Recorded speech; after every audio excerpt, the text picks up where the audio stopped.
একটি জঙ্গলে একটা শাকচুন্নি থাকতো। সে এই জঙ্গলে অনেক দিন ধরে থাকতো। শাকচুন্নির এই জঙ্গলে থাকতে আর ভালো লাগছিল না, আর সে ভাবছিল গ্রামের দিকে যাবে। কিছুক্ষণ পর শাকচুন্নিটি গ্রামের দিকে যেতে থাকলো। শাকচুন্নিটি যেতে যেতে একটি বটগাছ দেখতে পায়, আর সে এখানে থাকবে বলে সিদ্ধান্ত নেয়। কিছুক্ষণ পর সে গাছের ভিতরে ঢুকে যায়। এদিকে গ্রামের ভিতর বাস করতো রোহিতের বাড়ি ফিরতে একটু দেরি হয়, আর সে বলে, আজকে তো বাড়ি ফিরতে একটু দেরি হয়ে গেল, কি যে করি, যাই, আর কি করার, আমাকে তো বাড়ি যেতে হবে। এরপর রোহিত ওই রাস্তা দিয়ে বাড়ি যেতে থাকলো।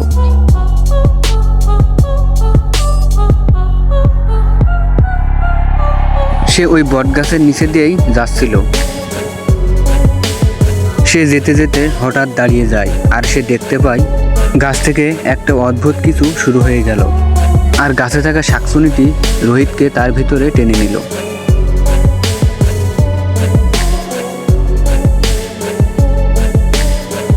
এদিকে বাস করতো দুই বন্ধু। তারা একদিন ভাবলো পাশের গ্রামে ঘুরতে যাবে। চলো আজকে আমরা ঘুরতে যাই, অনেকদিন ধরে কোথাও যাইনি, ঘুরতে গেলে মনটা ভালো হয়ে যাবে। এমনিতেই আমরা অনেকদিন কোথাও যাইনি, শুনেছি পাশের গ্রামে অনেক সুন্দর সুন্দর জায়গা আছে। এরপর তারা দুই বন্ধু চলল পাশের গ্রামে ঘুরতে।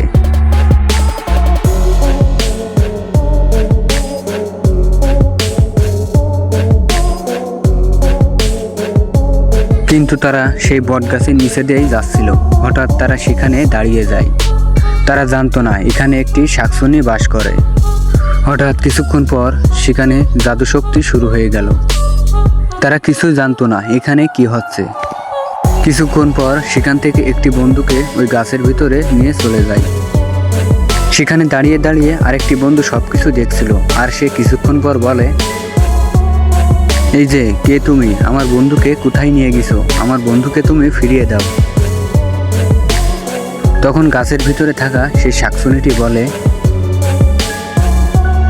তোর বন্ধুকে আমি ফিরিয়ে দিতে পারি যদি এই ভিডিওটি যারা দেখছে একটি লাইক ও সাবস্ক্রাইব করে।